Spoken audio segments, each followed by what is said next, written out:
welcome to the academia. Today our topic is hemoglobin. In our previous videos I have gone through the structure of hemoglobin, how the hemoglobin has been formed. Now today I will discuss the fate of hemoglobin. So generally we know what? That the RBC which contain hemoglobin, and as we know that the lifespan of RBC is of 120 days. So after 120 days the RBCs will die and they are destroyed in tissue macrophage system. So they are actually destroyed by the tissue macrophage system. Okay. The fate of hemoglobin after its destruction is actually shown in this chart. Several varieties of hemoglobins occur in human. In all, the heme moiety is the same. Physical and chemical differences being due to variations in the composition of the peptides of the globin fraction. Basically, the globin fraction having the different structures. The amino acid sequence in the polypeptide chains of globin is determined by the genes. So basically the globin, which is a protein or polypeptide you can say, so these amino acid sequences are actually determined by various genes present in our DNA. So in the diagram here we can see how the hemoglobin is converted, what is the fate of hemoglobin, and the first thing, that is the splitting into globin and heme. It is occurred by the tissue macrophage system. So this is actually occurred by the tissue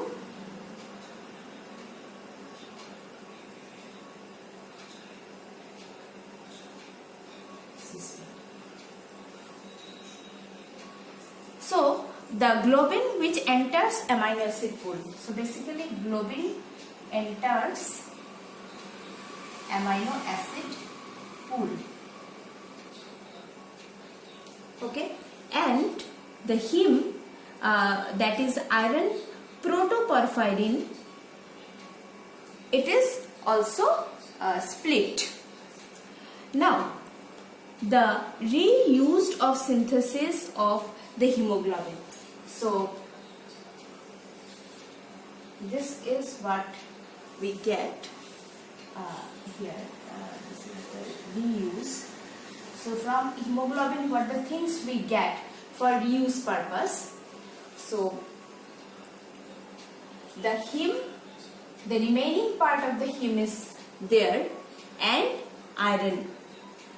So the remaining part, it is actually oxidized by heme oxygenase.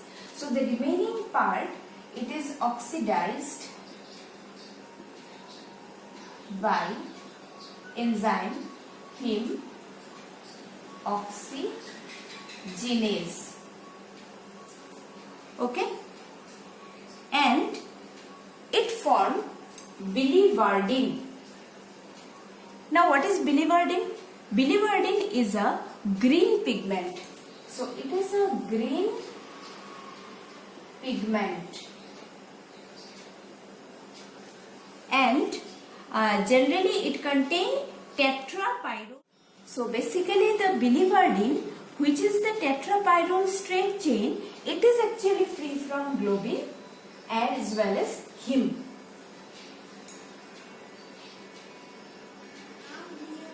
Okay,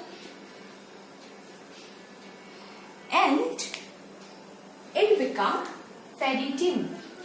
So ferritin, which is stored in liver. Now the biliverdin is reduced by biliverdin reductase and form bilirubin, and which is very commonly known.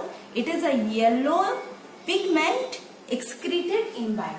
So it is green and it is a yellow, or can say orange pigment, and it is released in bile. Okay. So this is actually the fate of hemoglobin, that is after the destruction of RBC where the hemoglobin goes, so it actually form, in this way they form or convert into bilirubin.